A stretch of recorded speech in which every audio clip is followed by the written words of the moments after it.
1. Okay. Hello, everybody. Good afternoon, everybody. Thank you for your patience, for bearing with us as we worked out a few tech problems on our end. Yeah. What do we got? What do we got? I am looking at right now, I'm not looking at anything other than our previous screen, just so you know. You want me to share screen? Delay. How about that? Does that work better for you? Yeah, okay. That'll work. Good afternoon, Suzanne. Good afternoon, Mr. Oz. And how are you? Well, doing this on the fly, I'm doing great, and it's always a pleasure to be here with my friend Suzanne. I feel like pasta and Fiorella. I know. Yeah. except for we're probably not quite as intense as they are. No. And I like their intensity. Although we can get that way, I guess. Huh? It's coming. Believe me. We have it. We have it in us. I promise. Yep.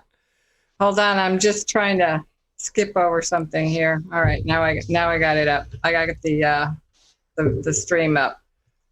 All right. So welcome to Massachusetts Progressive. We are being hosted by Uphill Media Live. And joining me is Rick Lefebvre, Oz, who hails from just south of Olympia, Washington. Correcto? Just south, a little bit south of Olympia. All right. And so we've got the Western contingent, and I am the Eastern contingent here. I am streaming live from Springfield, Massachusetts. Behind me is the Springfield Symphony Hall, which is a big landmark in our area. We are the home of the Basketball Hall of Fame, and that building just behind Rick, a few floors from the top, is actually my office building, and not the whole building. We occupy a good amount of space, about 4 or 5 floors down from the top. So it's kind of weird seeing that building there, and I'm not there because we are sheltering in place. If any of you have been watching what's going on in Massachusetts, the numbers are not good. Infection rates, we continue to be in what they call the surge. So I continue to work remote, and that's what we're doing here. This is what we've been doing all along anyway, as political activists, right, Rick? That's right. And we're really activating these days with all the wonderful news that we keep getting laid upon us every day we wake up. Absolutely. And so Monday, I don't know about you, but being in the unemployment industry, obviously not as many people will be this deep into the issues as I am, but it's timely. So what I want to do is talk real quickly about what's going on with in the unemployment realm. Since we're looking at the possibility of 30% unemployment exceeding the Great Depression, and given the fact that the infrastructure in the unemployment system is functioning poorly at best, I have some real concerns about how claimants, which is former workers, former employees of the organizations that are reducing their payroll, that are laying off, that are forced to close their operations, either temporarily or permanently, as if things continue the way they're going. I have grave concerns for the public safety and well-being. Unemployment is supposed to be a lifeline, a financial lifeline, for workers who lose their job through no fault of their own, is the language. And we certainly can't blame the COVID pandemic on the workers. That being said, they are taking the brunt. They're taking a hit right now.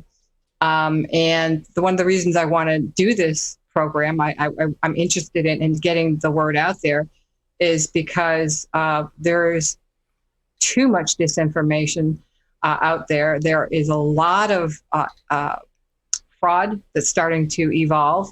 And I did a segment in my political group about that just this past week. Actually, it was about a week ago. I have more of an update on that. But real quick, Rick, did you see the article I posted, the Pew Research survey today determining, basically announcing from their survey that 71% of claimants are not receiving their unemployment benefits, even though they are eligible and entitled. That is a national statistic. So only 29% are receiving their unemployment. And what that means is since March, and basically we're looking at the end of April now, so we're talking 2 solid months. Some of these people have not had a paycheck. So even though there are calls for rent strike, I don't think you're going to have to take much to push people in that line, because it won't even be a choice. It's not like an option of, geez, I think I'll pay my rent or I won't pay my rent and join in on this strike. I don't think that's even an option. Striking, choosing to not pay your rent might be a luxury at this point.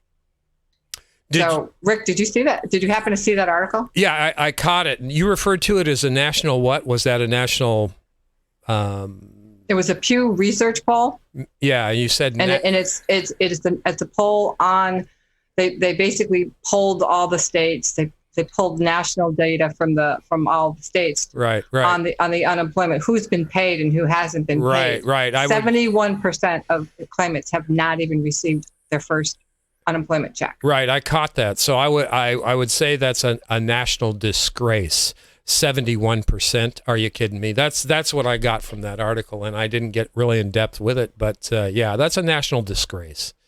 It is absolutely a disgrace. So I have a lot of concerns about that, and there have been a lot of people, a lot of those who happen to follow my content, either on social media or actually those who know me in my professional capacity, my clients, as well as we try to help out individual claimants as well, as long as there's no conflict of interest. And so I've been doing a lot of consulting through my organization, as well as some work. I'm going to be taping a segment with PBS NPR tomorrow afternoon, and we're going to talk about this statistic. And it's alarming. Disgrace is certainly not too strong of a word. It's certainly not hyperbolic at this point. What we are seeing is, I'm not quite sure how this is going to track, but my guess is if this continues, it's going to have grave political ramifications for both parties. So it's crisis opportunity as far as I can see, because they are not going to be pleased with either party at this point.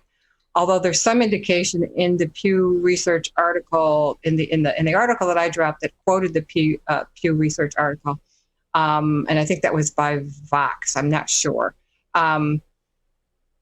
It mentions, it basically talks about how the Republican states, one of them, there's a hyperlink for, which is Florida, and Governor DeSantis, terrible outcomes in Florida. Florida has always been slow to pay, not big on taking care of their unemployed, and that is playing out. They have not invested in their infrastructure, and we are seeing, I haven't done enough, I have not gone into the weeds enough, but I intend to before I go live or tape the segment with PBS. I intend to get into the weeds a bit and find out whether there really is a pattern of Republican red states versus blue states.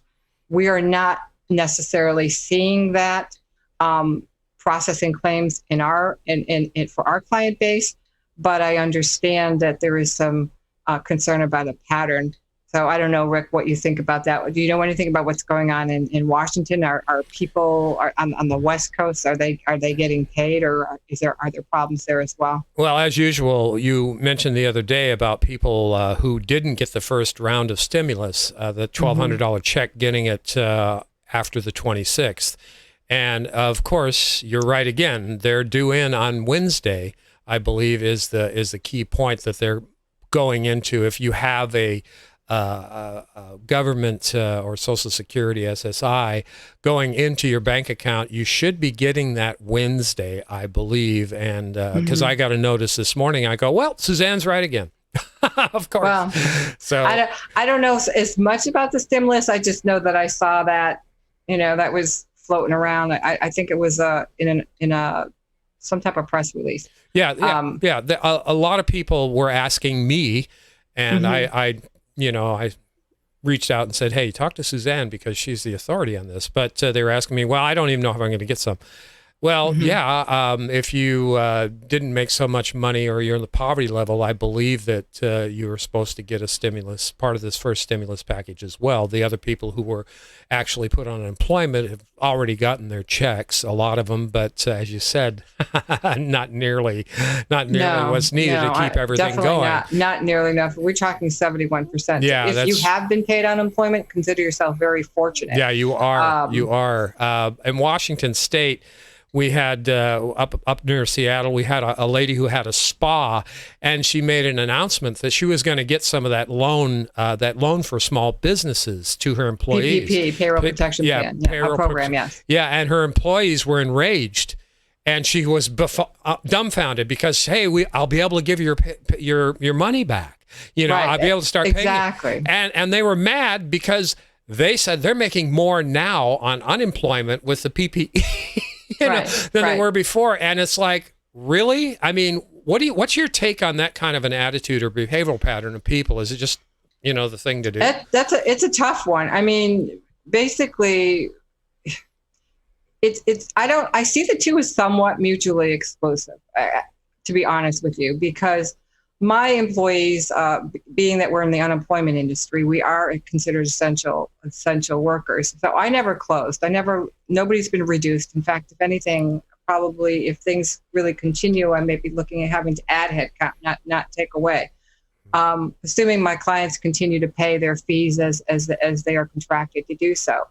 However, we applied for the payroll protection plan because we qualified because we have maintained everybody on payroll. Nobody has been laid off, and they are not looking to be laid off.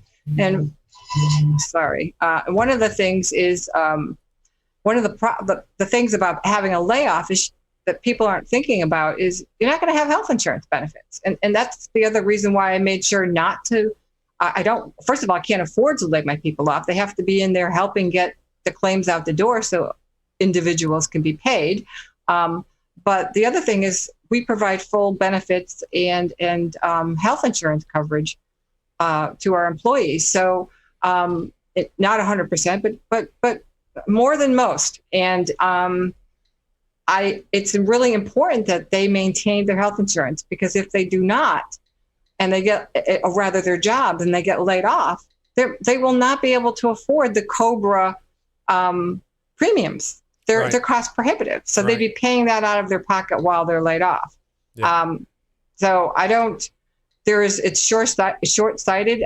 The problem is, even as I saw as I was posting into groups about the payroll protection plan and how important it is for the economic viability of our middle class, of our communities, of our local communities, for us to preserve what's left of local and regional businesses and not become big box to death, not to be, all the restaurants to be, Darden Foods, and all of our hardware stores to be Lowe's or Home Depot, and our grocery stores not to be Stop and Shop. I mean, there's a real imperative to this payroll protection plan to keep these small, regional, and medium-sized business viable. That will keep them on the payroll. It may not keep them all employees on the payroll. So the ones that aren't allowed, they can't afford to keep on the payroll, those people will be laid off. They will be reduced due to the COVID pandemic, and they will be entitled to the unemployment. Will they collect more than they did when they take home than they did when they were working? Some will, and I would say probably the answer to that would be yes. Does it create a disincentive to be recalled to work? Yes. Here's the thing, though. If President Trump continues to push and his administration continues to push, he can't authorize, only the governors can, the states to reopen for business. Then those businesses that are reopening, if they recall their employees and they refuse recall, they will be disqualified. And people don't understand that. They're not going to have the option in most states. including Massachusetts. So it doesn't even really go by whether the state is blue or red. It goes by the pre-existing statutes, pre-existing unemployment laws. And the unemployment laws are very, very clear. If you are recalled to work to your same exact position, same pay, such the same job, and you refuse recall, even due to fear of contagion, being exposed again, being contracting COVID, that remains to be seen whether that's going to hold. My professional opinion is a reasonable fear will have to be established, and it's going to be an appeal. And by the time you get through the appeal process, because the system is so bogged down, you wouldn't be able to afford to continue to go without unemployment benefits. So you would be better off returning to your job. I don't know, does that make sense the way I'm explaining it? Yeah, I think it does. Okay. Implicitly. I'm just wondering, now that we have so many people that are losing or not their health care because it's tied to their employment, things are really going to start getting frantic. And I want to address this as well from a food production standpoint. The supermarkets, the lines, the social distancing, everything is really on hiatus, and that includes all those services and benefits and an ability to even get the items we need for everyday life. So the unemployment and how this is all affecting us. What's your view on that? On the accessibility of food? Yeah, accessibility of food. Because food insecurity? Food insecurities, I'm not seeing food insecurity in terms of supply so much not keeping up with demand. I'm seeing there's a psychological component of people thinking that there won't be. But in talking to my local grocery store personnel, which I have little conversations with them, they are having kind of intermittent periods of running out, but it's because the demand, people are still hoarding. And when they follow mainstream news and they get all, all stoked up with fear, and they start thinking, wow, this could go to July, this could go to September, this could go to whatever. That what they do is they contract in their thinking, and they start making decisions based out of fear, and they start stocking up. That's human. That's human. That's what they do. I mean, truly, yes. When you've got companies, the meat packing plants, the poultry plants like Smithfield, and they just slaughtered 2 million chickens. I think it was in West Virginia. Just slaughtered them because they couldn't get them processed. So I don't know. I guess to reframe my question, we have had built up stores up until this point, but when those stores start to be deplenished, then the fear of that, when it hits the mainstream and people start hearing that, that's naturally going to make people want to hoard more and panic more. Would you agree with that? Absolutely. And the problem is it's multiple problems there. Obviously, this is a very loaded issue. I personally am I never was into the whole prepping thing.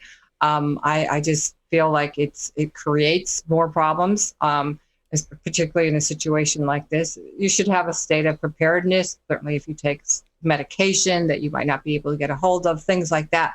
In terms of food, when we sign off, and we have signed off as a nation, it's been our foreign policy, it's been our domestic policy, it's been our economic policy. When we sign off on the large ConAgras, when we are supporting single sources or key top ConAgra sources for our food supply, when we are concentrating a lot of the distribution, and look at Whole Foods, look at Amazon distribution of products and goods to single sources or very few sources, then that is the essence of poor risk management. It's basically hardwired into that scenario. So if you have these distribution sources, if you have the Smithfields, you have the Tyson Foods, you have these large conglomerate, huge food industry purveyors go down, or they make a policy decision that is not necessarily in the best interest of the American consumer, then what you have is you have a choke point and you have risk. So what is embedded in that? To me, the solution, and I can put this out there because theoretically and intellectually, I feel good about it. But speaking for myself, to be honest, I am ill prepared. I am not a farmer, but we need to be supporting our community farms. We need to be supporting the importance of these farm markets in your community, the co-ops, the locally owned farms. Support them. They should be who you want to be looking out for, and supporting and doing everything you can to identify these local farms, these local producers, because whether it's meat, whether it's grains, whether it's fruit, whether it's vegetables, whatever you can.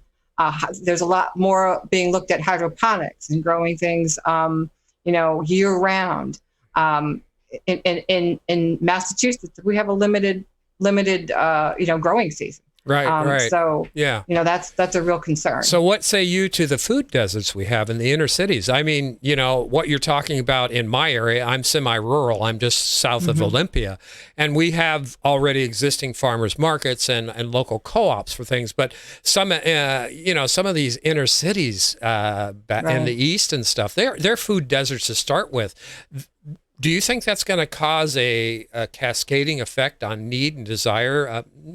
Panic? I mean, it may. I think, my sense is, from what I'm seeing here, the food banks are pretty active. The community is coming together. Massachusetts is. I'm big on Massachusetts. It's a great state. It gets listed as one of the top states year after year for how we take care of our citizens. So I'm not seeing that. We certainly in Boston, I think as you get towards the metropolitan areas, there's going to be much more of a demand on social services, on the food banks, and people need to step up and do what they can. But I think the people already have that mindset. And as much as I like to, talk about community action and talk about citizen advocacy and talk about what we need to do as individuals, one of the things that really bothers me is, let's be very honest, our governments are failing us. So we can say what we want. We can do a lot of things as individuals. But when you look at just the unemployment piece, and that's the part that that's my area of expertise. I've got almost 30 years. I've got 30 years, if you count before I opened my own business, in this field. I just had a conversation today with a national director of basically a consortium of professionals on the national level in the field of unemployment and workers' comp. And I pressed him to tell me what solutions and advocacy they're going to bring forth to Washington, D.C., to address what we're seeing happening with the non-payment levels. I actually sent him that Pew Research article. And his response, respectfully, was there really wasn't much that could be done. He cited the fact that the federal, so let me explain real quick, because I do want to cover the unemployment piece, because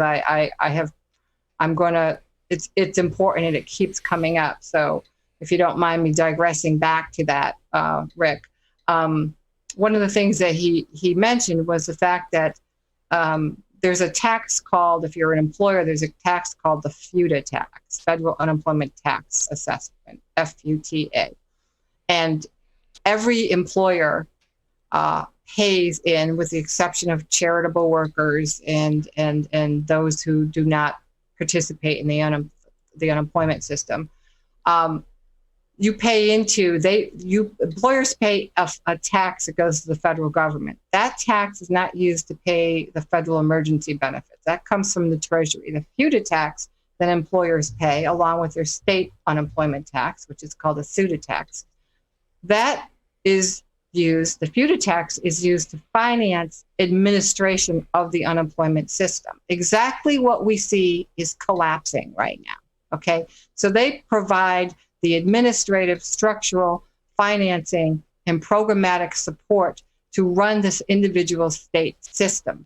That has been gutted.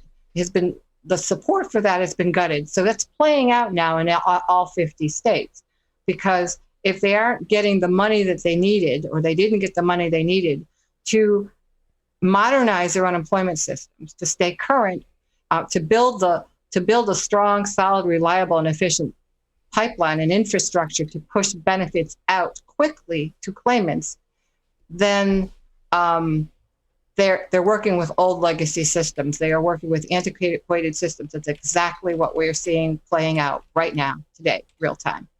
So employers have been paying into it, but they keep cutting the funding, and they're taking the funding, as I've been told, and they're reallocating it to the general budget. They're using it for other things. So even though employers have been paying into it, they aren't using it for what it was designated to be used for. That falls on our congressmen and our senators, because they've approved misappropriations of funding into the system, which has allowed it to deteriorate. So that's one concern. The other concern is the fact that right now we have a situation with the PPP that you brought up, Rick, with the woman who's dealing with employees who are not happy that she wants to keep them on the payroll. They are not well informed, and I hope she mentioned the fact that they would be going out without unemployment with unemployment benefits, but they would be going without health insurance as well.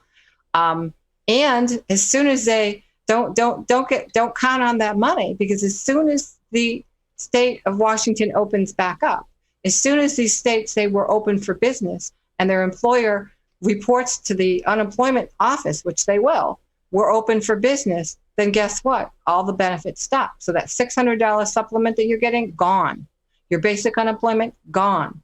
Any federal extensions, gone. You are not going to get it, because that immediately flags denial in the system, and then you're stuck having to appeal it. So it's a false security net that's been sold. And as it is, only 29% of the claimants are even getting it.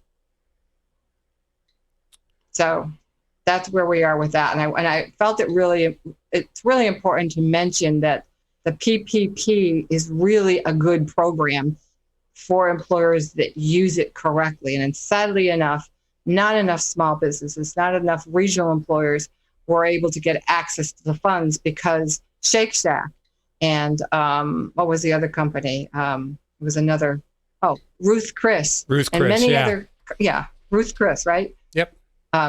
Many other companies, organizations that are publicly traded that have no business taking these funds, were able to move up in the queue. Wells Fargo, Bank of America, these organizations took care of their buddies, wink, wink, nod, nod. Can't cherry pick who they were going to give the money to, because the reality is they get a higher commission based on the size of the loan from the SBA. Didn't you post an article this morning about the Fed giving another $1 trillion to the banks? Didn't I see that this morning?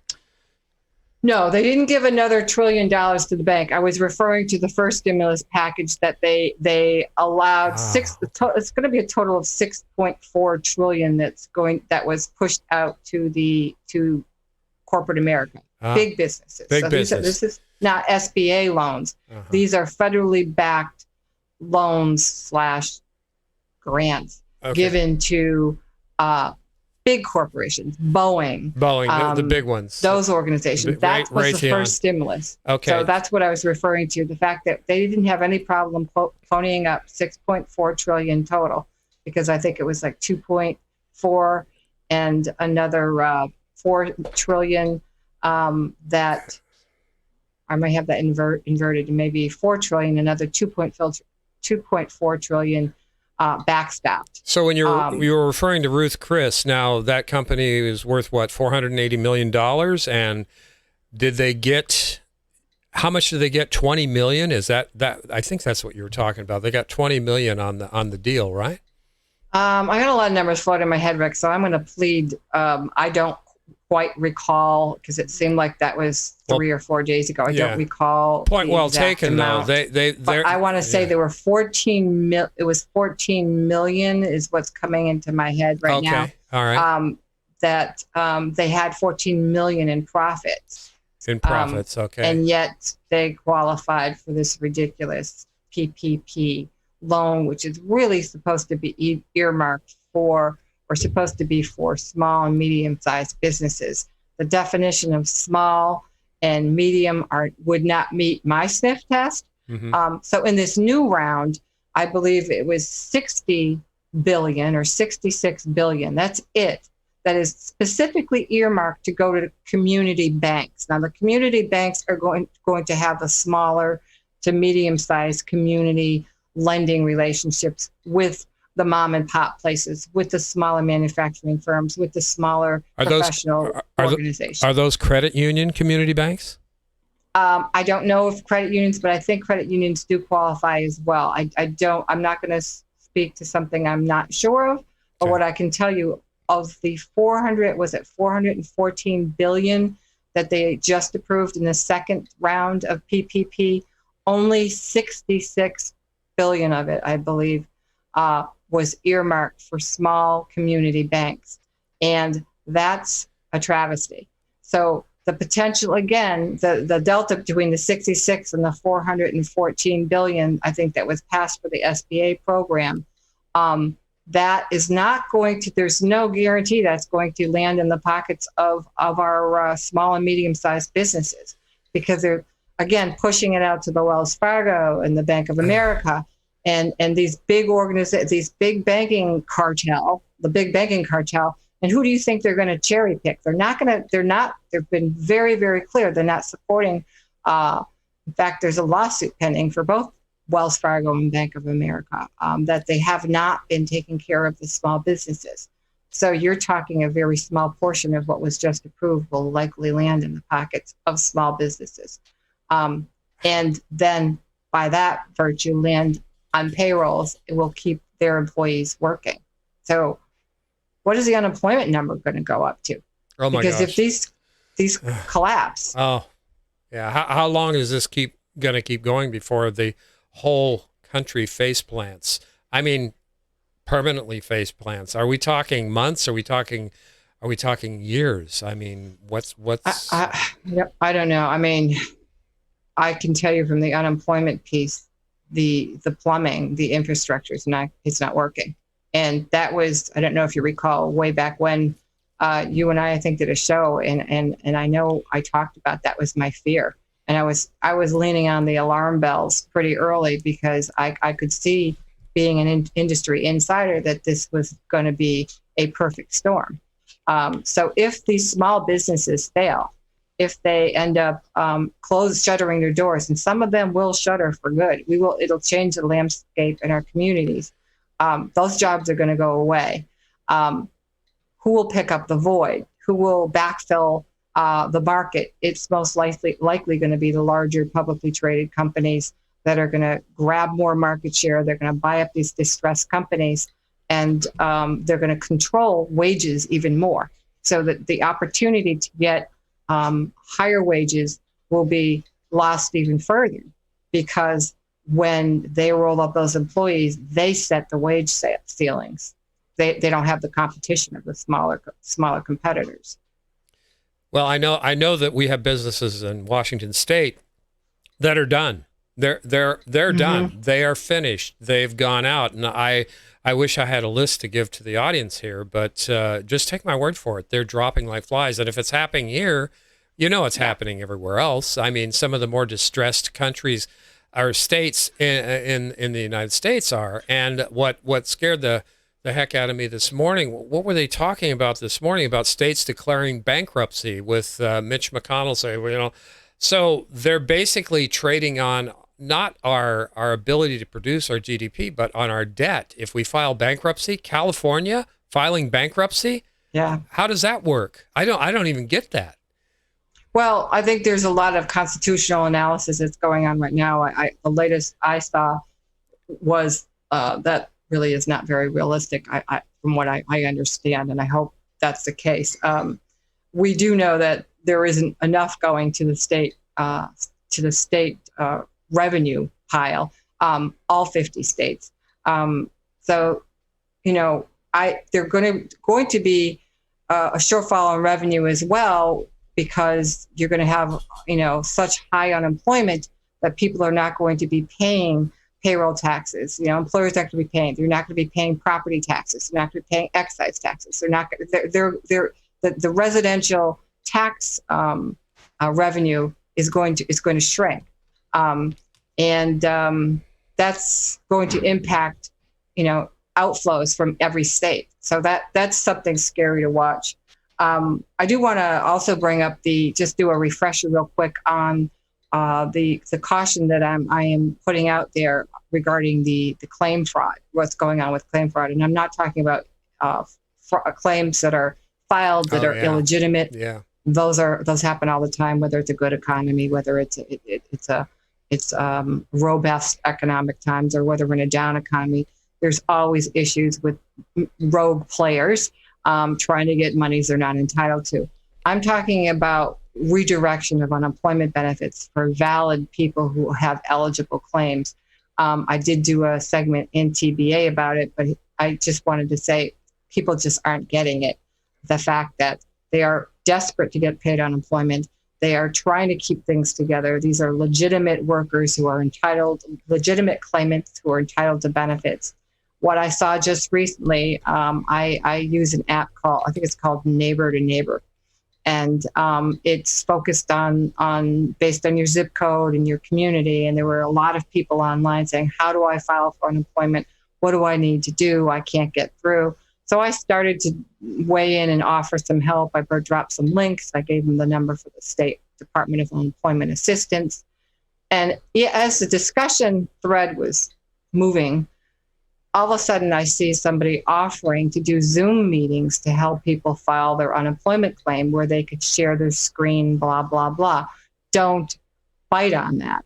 The worst thing you can do is turn to any other party other than a professional that's in the industry, and there aren't many of us, I can tell you. I happen to be one of them, but if you actually know somebody who's been working in the industry in unemployment that has legitimate credentials and standing, fine. Otherwise, you need to be dealing only with the state agency. Do not release your Social Security number to any party. Yeah. Do not pay any party to file a claim for you or to expedite your claim filing or your claim payment. They are not authorized to do that, and they are basically looking for your information. Not that it wasn't available by Equifax and all the breaches. Thank you, but Equifax. They are looking for your information so they can redirect your claim to themselves. Okay. Yeah, so be very, very careful. If you thought the fraud was rampant before, this is a whole new turf for them to perpetrate fraud on everybody. So, like Suzanne, I'm so glad you brought that up, because I noticed you were losing it the other day, blowing some fuses about this whole thing. And thanks for letting everybody know and giving us a heads up. I hope it gets through. And it's one of the reasons why I'm going public with this. It's not about protecting my privacy or how I am I'm reticent about even being on YouTube. But at this point, this is such a serious issue. And the worst thing that could happen is somebody lose their job and then finally get into the system for the unemployment. Or maybe they don't even get in the system, but they turn to somebody who says they're going to help them. They take their information, they log in for them, and then they misdirect their claim. The other side of that story is good luck proving that's not them. So now they have to establish a claim through the unemployment and prove that it was fraud. And again, by the time that appeal process concludes, you're going to be toast financially, because the unemployment system, the claim system is dragging. The appeal process, you're looking at years. I'm trying not to be sarcastic or exaggerate, but the unemployment appeal system it moves even slower than the claim system. Yeah, backlogs are going to be incredible. just with everything. It's all converged to this point right now. It's a bottleneck. It's the worst bottleneck of bureaucracy of everything that I've seen in my lifetime. So it is sad. It is, Rick. It really is. It's crazy. It's choke points everywhere. I think the IRS, I'll give them credit for what I'm hearing. I mean, granted, there are a lot of people that haven't received their stimulus checks, but they're doing a heck of a lot better getting it out than the unemployment systems. I don't know. I mean, I'm hearing in Florida that it could be a month before you even get a call back on inquiring about your claim, let alone establishing a claim. So what do you do for your rent? Do you pay your rent or what?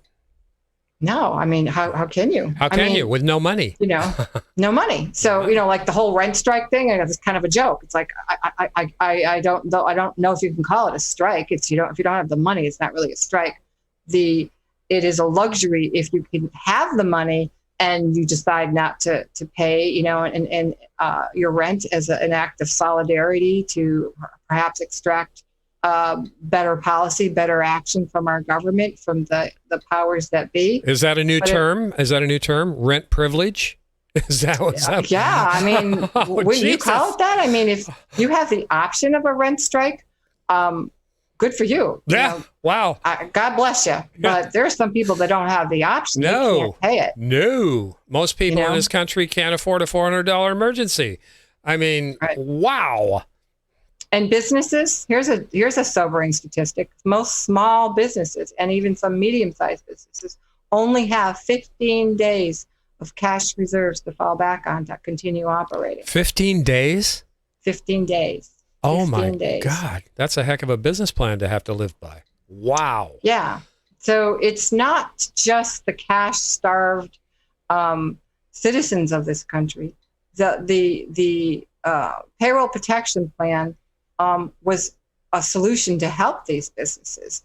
And what I see happen far too much is people actually think, wow, don't give any more money to businesses. They think that withholding money from the small businesses and the medium-sized regional organizations is beating up on the big guys. It's not. It's not. You're piling on. You're making it worse. You are basically shooting yourself in the foot, because these are the organizations that provide the bulk of employment in this country. They are the backbone of our economy. It's not the big boys. They aren't the ones that are suffering. They already got their money. They got it in the first round of stimulus. They got trillions. So there's a lot of confusion about that. Trillions. If you thought 2008 was a gift to them, now it's what, 10 times the gift to them? I mean, trillions and trillions and trillions? I don't know if it's 10 times. I think we did 2.something trillion, 2.7, 2.6 trillion in 2008, and we've done a total of 6.4 trillion. Okay, so 3 times basically. Right. Yeah. Right. Yeah. Wow. Right now, up until this point, and more is to come probably. I mean, why stop a good thing for the overlords and the oligarchs? And I mean, keep it coming, baby. So life is good for them. Yeah. I mean, we have literally. I'm quoting. He was on Jimmy Dore. You and I follow him. He's great, and I can't think of his name now. Matt Stoller? Not Matt Stoller, no. He's a guy more on the economics. He's Dylan Ratigan. Dylan Ratigan, thank you very much. Sure. Dylan.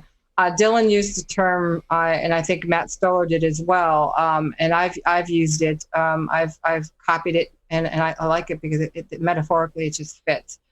We have a money cannon pointing at the bank at Wall Street. We have a money cannon pointing to the bank, to big banks.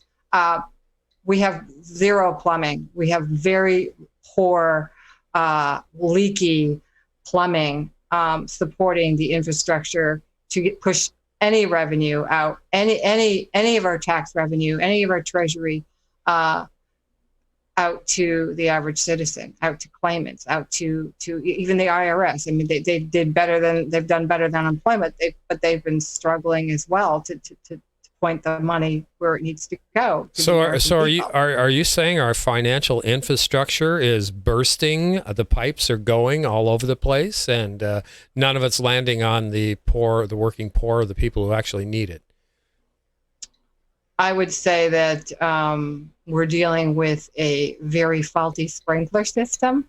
versus a large, huge, water cannon that is pointing to corporations.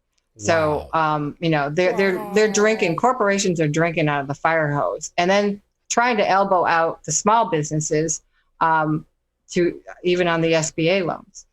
So it's a travesty. It's appalling and it's alarming on many levels.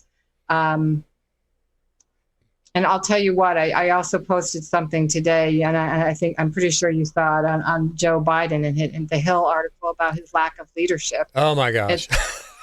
What the hell? Where's the guy Joe? Has said nothing. Where's Waldo? Where's Waldo?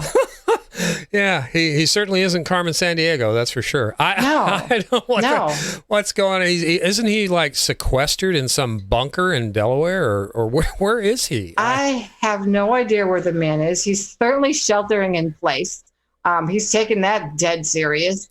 But I had a conversation on Twitter with Nico House, and we were talking about Biden and talking about the option of Trump versus Biden. And I am still coming down on it right now. It's not an option for me.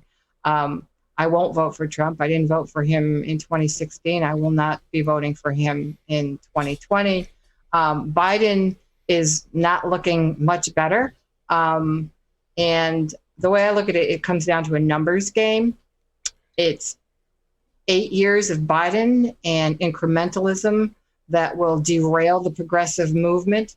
It is 8 years of him and or the chosen successor, because it's not likely he'll be the Democrats would be limited to 1 4-year term. So you're looking at 8 years of either Biden or an establishment elite selected.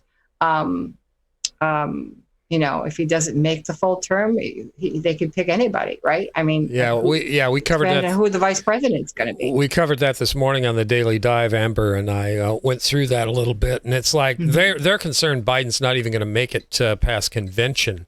I agree. I have real concerns about that. I think they're going to foist. My personal fear is they're going to foist Cuomo Hillary Clinton ticket on us. Yeah, they could do that. I didn't New York cancel their primary. Right, they did. They did cancel. Lots going on in New York. I think I'm pretty sure they canceled the primary, and also didn't they move to take Sanders off the ballot? Yes, they did. And Amber was checking on that, and the Secretary of State for New York said they just moved it to the 26th. But everything I'm seeing. And it's noon. It's after 3 now, so we should have more information. But everything I saw was they're canceling the primary in New York and they're chucking Bernie off the ballot. And I'm thinking, wow, that's a really good way to get out the vote for the Biden administration. They had Klobuchar and Stacey Abrams and Gretchen Whitmire, potential VP candidates, talking for Biden this weekend. The potential candidates. There's a problem. Why the hell are they talking for Biden? Yeah, he's supposed to be showing what the Hill article makes a good case for us. He's supposed to be leading. Yeah, not Sanders, not the squad, not Whitmer, not Cuomo, not Hillary, not Obama. They are not supposed to be holding him up, propping him up, pushing him forward. He needs to be showing leadership. He's not showing leadership, and that creates a vacuum that concerns me, because who will end up stepping up in a Biden presidency? Who will be truly running things from the Oval Office? And if this is what we have to look forward to, that scares the hell out of me. So I am looking at 8 years of that versus 4 years of Trump. We know with Trump, he is obnoxious on levels I can't even begin to articulate. He concerns me from whether it's environmental issues, whether it's corruption, whether it's his sketchy foreign policy. But here's what I do know about Trump: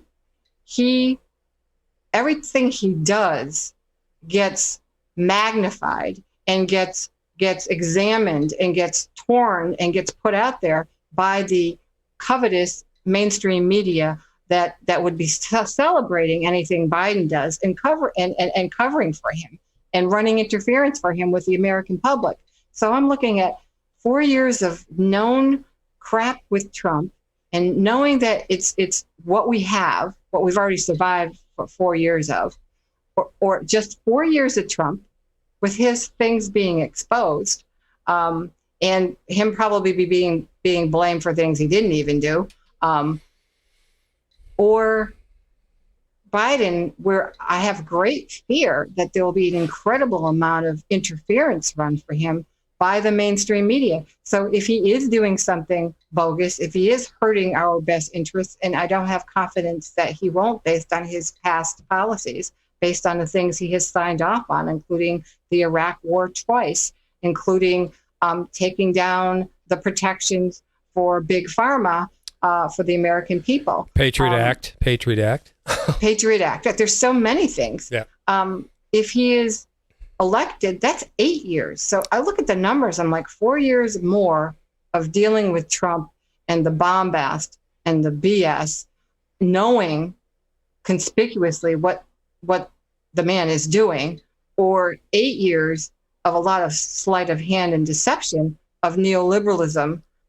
And as far as I'm concerned, his getting replaced by an element we don't even know what that will be. Yeah. We don't get to pick.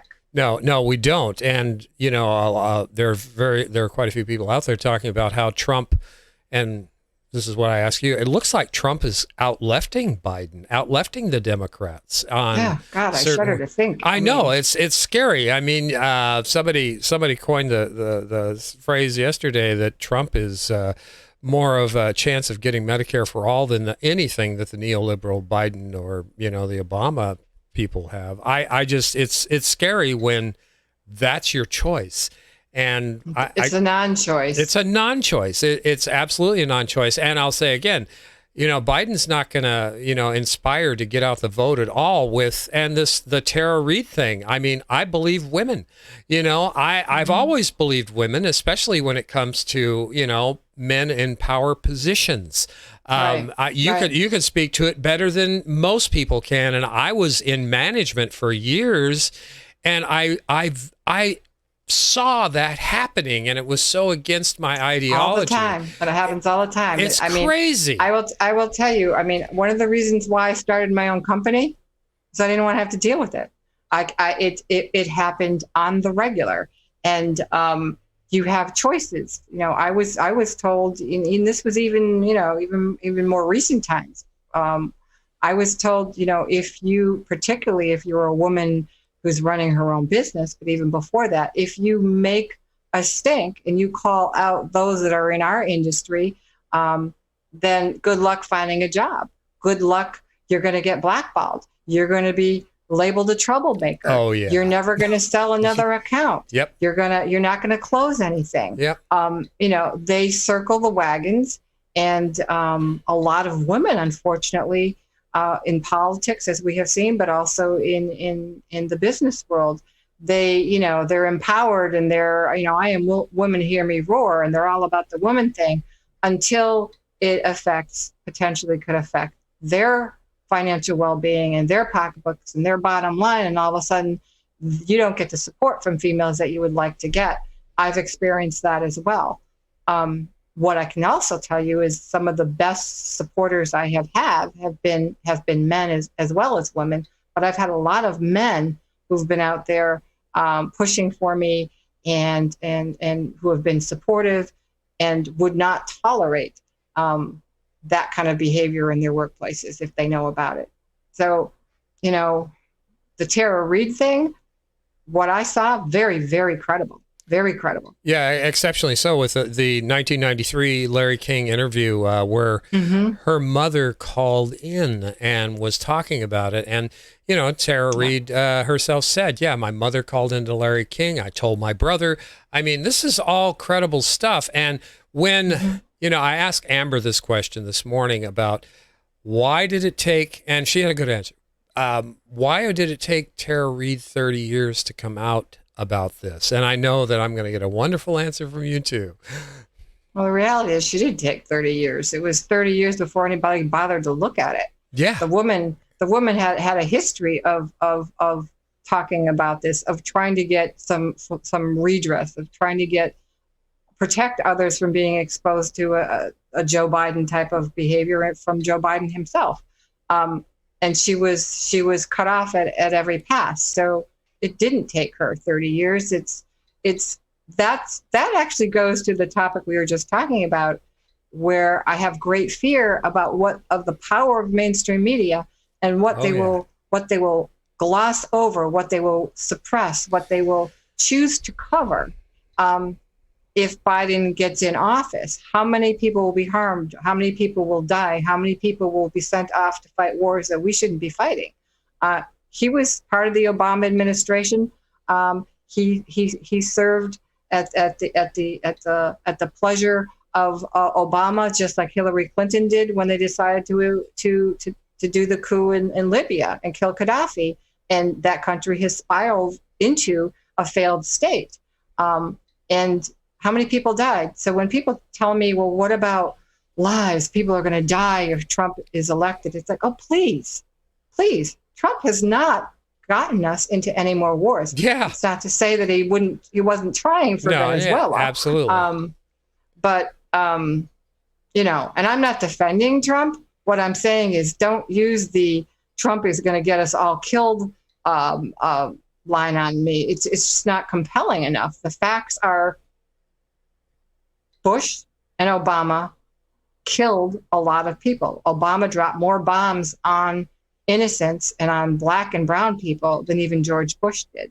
So that's a scary statistic. Well, yeah, and Obama took us from Bush from 2 wars to 6, I believe.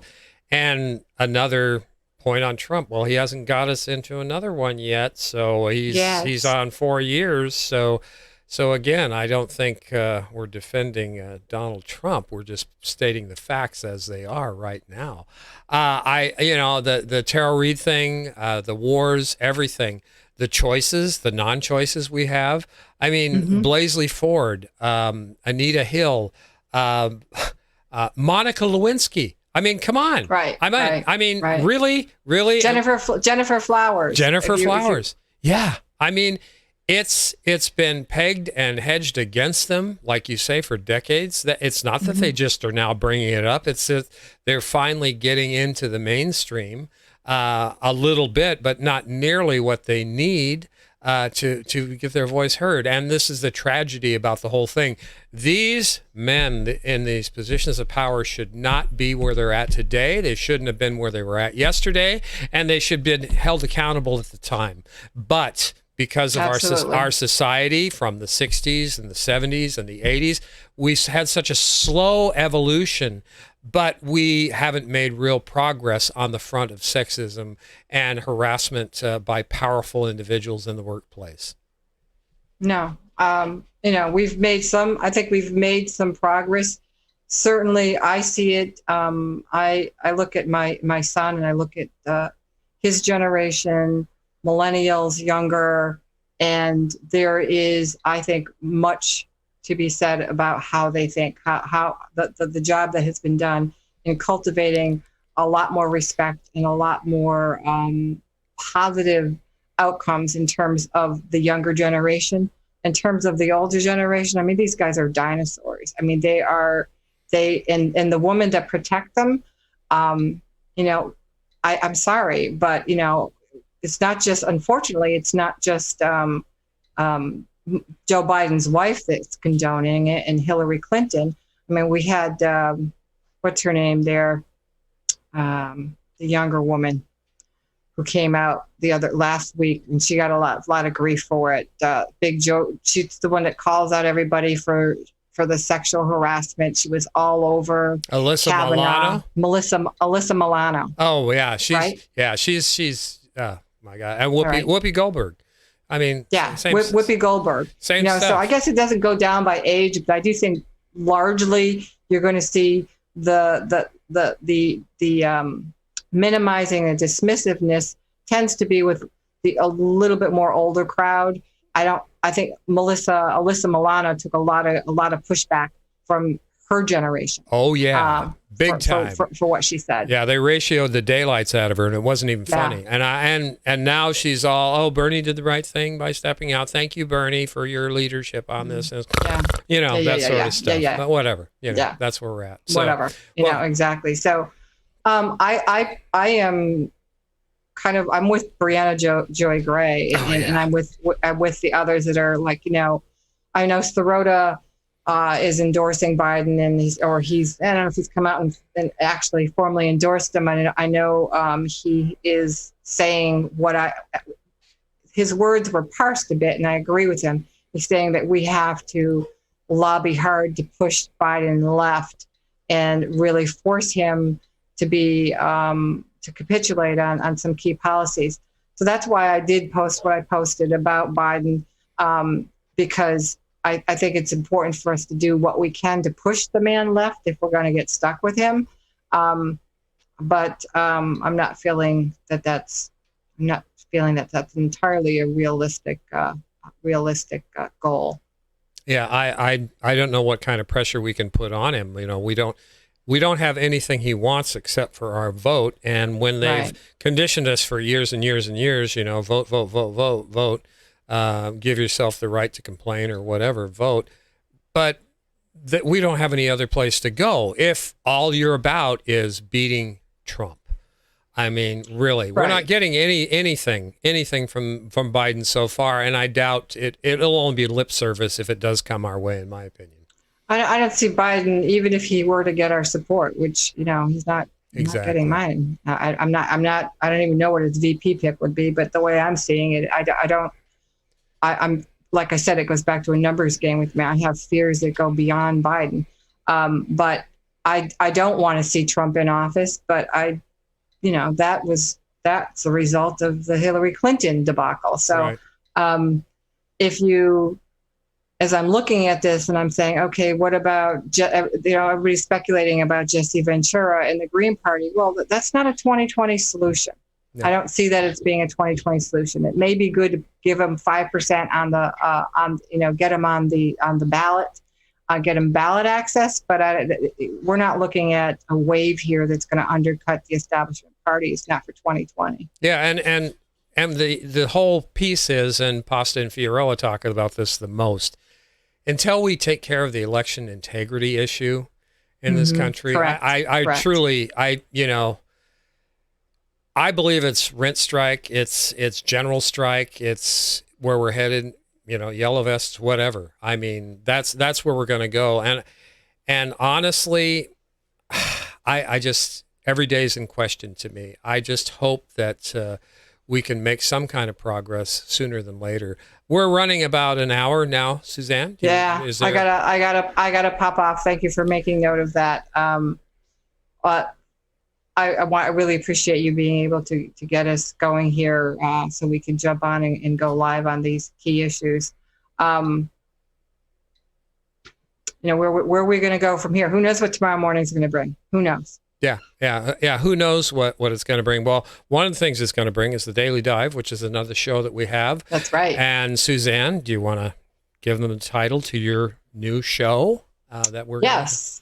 I'm happy to. Thank you. Yeah. My new show that will be coming out on YouTube, and we're in final stages of developing the concepts and the technical work we need to do. But it's called Truth Be Known, and I will give somebody that I know in my life, my personal life, much credit for that because he came up with it. My partner, standing over here. And I'm looking forward to doing it. Rick is doing an incredible amount of work to get this thing up and running. And we're very excited about the launch. So that'll be coming up. When do you think, Rick? Oh, a couple of weeks, I hope, when you're ready. Okay. When you're ready. Yes. And all right. Yeah, so it'll be fun. Anyway, thanks to everybody. I just want to give a quick shout out to Human Brahm. Marcus from Germany is in the room. He's in the house. In the house? In the house. We had Al Waskey gave us a super chat. Thank you so much, Al. Franklin Walburn. Jeffrey Denton. Yay. Jeffrey Denton. Jeff, Jeffrey how you Denton. doing, Jeff? Amber King was in the Amber. chat. Yeah. Wow. What a great bunch of folks here. And if I did miss anybody, I sincerely apologize. But we've been flying today. The news is flying faster than we can. Remember to check out Brave New Future with Amber King Friday night. Our town halls, we had John D. Liu, the permaculture Hollywood documentarian.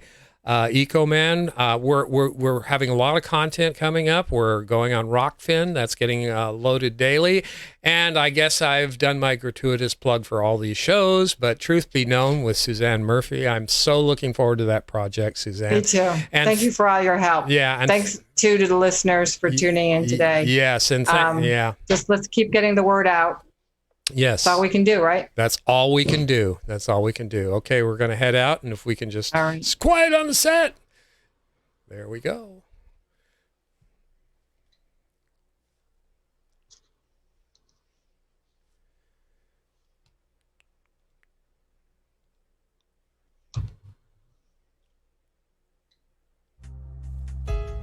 Ah, that's the wrong one. Let's get the right one in here.